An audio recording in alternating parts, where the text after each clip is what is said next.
അർജന്റീനയിലെ കുട്ടിക്കാലം മുതൽ പത്രോസിന്റെ പിൻഗാമിയാകുന്നതുവരെയുള്ള ജീവിതകാലം മുഴുവൻ അടയാളപ്പെടുത്തി ഫ്രാൻസിസ് പാപ്പ തന്റെ ആത്മകഥ പ്രസിദ്ധീകരിച്ചു. ഒരു മാർപ്പാപ്പ ആദ്യമായി തയ്യാറാക്കുന്ന പുസ്തകമെന്ന നിലയിൽ പാപ്പയുടെ ആത്മകഥ ഹോപ്പ് അഥവാ പ്രത്യാശ ഇപ്പോൾ ശ്രദ്ധ നേടുകയാണ്. 2025 ജൂബിലി വർഷത്തിന്റെ പശ്ചാത്തലത്തിലാണ് ഫ്രാൻസിസ് പാപ്പയുടെ ആത്മകഥ പ്രസിദ്ധീകരിച്ചത്. ചൊവ്വാഴ്ച ഇറ്റാലിയൻ പുസ്തകശാലകളിൽ ആത്മകഥ ലഭ്യമാക്കിയിട്ടുണ്ടെങ്കിലും ജനുവരി 16 മുതലായിരിക്കും 100-ലധികം രാജ്യങ്ങളിൽ ഔദ്യോഗികമായി വിൽപ്പനയ്ക്കെത്തിക്കുക.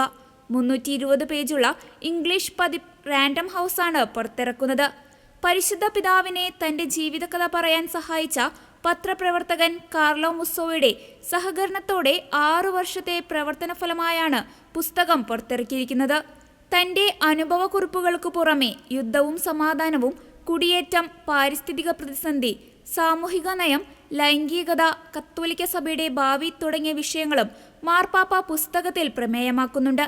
2019 മാർച്ചിൽ ഓർമ്മക്കുറിപ്പ് സംബന്ധിക്കുന്ന എഴുത്തുകൾക്ക് പാപ്പ തുടക്കമിട്ടിരുന്നു.